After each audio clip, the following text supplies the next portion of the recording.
It's Halloween in Hilltown, and Maggie is thrilled about it, and she's using it as an opportunity to make good on her Kappa dreams and try and score some points with the sorority. So she's throwing a party, and she's invited pretty much everybody. Macy gets a text saying that there's going to be some kind of party at our house, and we're all like, what is this party about? And then we're like, oh, obviously it's Maggie. So we come home, and she's done this spell to transform the house into like this really fancy Halloween extravaganza. I get mysteriously invited to a Halloween party, unbeknownst to the woman that I'm interested in, Macy.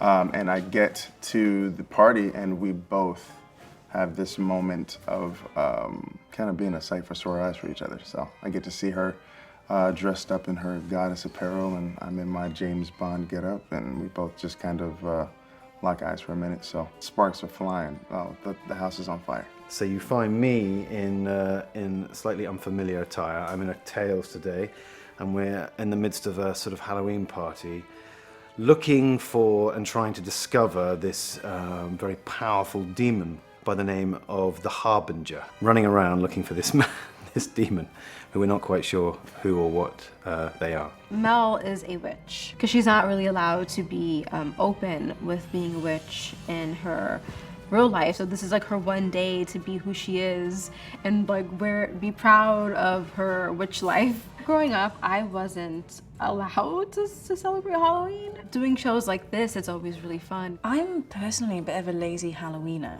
I don't really do it. If I could go in a baggy t-shirt and pass it off as a costume, I would. Growing up in England, I feel like it's not so much of a holiday. I don't think my parents were very happy about me going out to knock on strangers' doors as a child, strangely.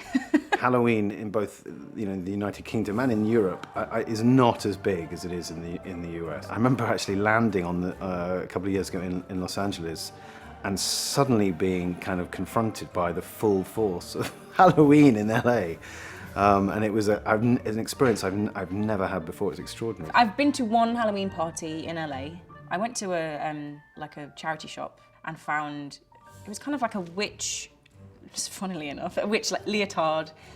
It was an all-in-one. It was very easy. I didn't have to get extra bits. I think that's what puts me off of Halloween. You've got to really commit yourself to your costume. That's the only time I think I've ever dressed up for Halloween, and that was in the last few years. I'll give you my favorite Halloween memory ever. I used to live in New York City. I went to college there. I had this extravagant costume. As a nerd, I had like these prosthetic teeth put on in, and warts, and I had the spinny hat and suspenders and everything like that. And I ended up being in Time magazine for the top 20 costumes in New York. I was number 18.